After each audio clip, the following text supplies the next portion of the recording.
ট্রাইব্যুনালে আবেদন করতে এসে মৃত্যু হলো এক বৃদ্ধের। মৃতের নাম জীবন কৃষ্ণ বিশ্বাস, বয়স আনুমানিক ৬৮ বছর, বাড়ি নদিয়ার হাঁসখালি থানার গাড়াপোতা এলাকায়। পরিবার সূত্রে জানা গিয়েছে, বাবা ও বিবাহিত এক মেয়ের ভোটার তালিকা থেকে নাম বাদ পড়েছে, যে কারণে বৃহস্পতিবার ভোরে তারা বাড়ি থেকে রানাঘাটের মহকুমা শাসকের দপ্তরে ট্রাইব্যুনালে আবেদন করতে এসেছিলেন। পরিবারের দাবি, প্রশাসনিক দপ্তর চত্বরে নথিপত্র গোছানোর সময় আচমকায় অসুস্থ বোধ করতে থাকেন জীবন কৃষ্ণ। তড়িঘড়ি তাকে পাশেই থাকা রানাঘাট মহকুমা হাসপাতালে নিয়ে যাওয়া হলে চিকিৎসকরা মৃত বলে জানিয়ে দেন। এই যে হয়রানি হচ্ছে, তার মধ্যে যে আপনার বাবার জীবনটাই চলে গেল, কি বলবেন এই বিষয়ে? বলবো, বলার আর কিছু নেই। এই যা গেল তো আমারই চলে গেল। বাড়িতে কে কে আছে? আমাদের লস। দিদি বাড়িতে কে কে আছে? সরকারেরও কিছু না আর কারোরই কিছু না, শুধু আমাদেরই লস। বাড়িতে সর্বোপরি যে ব্যক্তিটা মারা গেছে পাসপোর্ট আছে, ইন্টারন্যাশনাল পাসপোর্ট। ওনার পাসপোর্ট রয়েছিল? হ্যাঁ, পাসপোর্টটা অবশ্য জমা দেওয়া হয়নি আগে, এইবার জমা দেবো বলে নিয়ে আসছিলাম। আমি জানি যে আমাদের সবই আছে, পাসপোর্ট কেন জমা দিতে হবে? পরিবারে আর কে কে আছে? পরিবারে আমরা 4 বোন, 1 ভাই। আপনার নামও কি আছে? আমার নাম নেই। আপনার নামও রিলেট? হ্যাঁ আপনিও এসেছিলেন সেই কারণে? মানে বাবা আর আপনি দুজনে একসাথেই এসেছিলেন? হ্যাঁ, আমারটা বাবারটা জমা দেবো বলেই এসেছি। এটা নির্বাচন কমিশন কি এখনো পর্যন্ত মানুষকে হয়রানি করছে বলে মনে হচ্ছে? তাই অবশ্যই, আমরা তো হয়রানি করছি।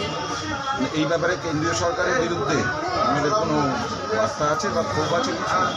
বার্তা কি, এই যে আমাদের যে লসটা হলো ওই জন্য কারণ না হয় এই লসটা। কি নাম আপনার? আমার নাম চম্পা বিশ্বাস, বাবার নাম জীবন কৃষ্ণ বিশ্বাস। বাড়িতে আর কে কে আছে? বাড়িতে এখন বর্তমান কেউ নেই, শুধু মা। ঠিক আছে। সাডেন মৃত্যু মানে তিনি আর চাপ নিতে পারেননি। মানুষের যদি মানসিক চিন্তা, মানসিক চাপ যদি থাকে, তাহলে ডাক্তারি শাস্ত্রে এরকম ধরনের ঘটনা ঘটে, যে অনেক সময় সাডেন মানে যে ডেথ, সেটা কিন্তু মূলত এই কারণের জন্যই আমার হয়েছে মনে হয়। তবে ভবিষ্যতে পোস্টমর্টমে গেছে, পোস্টমর্টমের রিপোর্ট আমরা পাই, তার জন্য আমরা অপেক্ষা করছি। আপনারা কি দলীয়ভাবে পাশে রয়েছেন? একদম দলীয়ভাবে পাশে রয়েছি, মানে প্রত্যেকটা ব্যক্তির পাশে রয়েছে, তাদের নাম বাদ গেছে। ধর্ম, বর্ণ, দলমত নির্বিশেষে আমার বক্তব্য, আজকে যে হারানো হয়েছে, যে লসটা হয়েছে, সেটা কিন্তু আমার সহনাগরিকের হয়েছে। এই সহনাগরিকদের যে যন্ত্রণা, এই যন্ত্রণার জন্য আমাদের সরকার, আমাদের দল সবসময় পাশে আছেন। মমতা বন্দ্যোপাধ্যায় পাশে আছেন। এনাদের যা আরও যদি এনাদের বাড়ির গায়েও এরকমভাবে মানসিক স্বাস্থ্যের জন্য যদি কোনো অনুভব করেন, আমাদের 10 দফা কর্মসূচি, যেটা এইবারকার আমাদের নির্বাচনী ম্যানিফেস্টো, যে মানুষের মানসিক স্বাস্থ্যের জন্য, সেটাও কিন্তু আমরা এই আপকামিং যে প্রকল্পগুলো তার মধ্যে নিয়ে আসা হচ্ছে।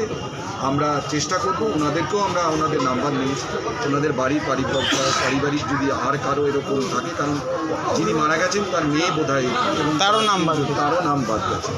আপনার নাম? আমার নাম প্রফেসর ডক্টর সৌগত কুমার বর্মন, আমি রানাঘাট দক্ষিণের প্রার্থী।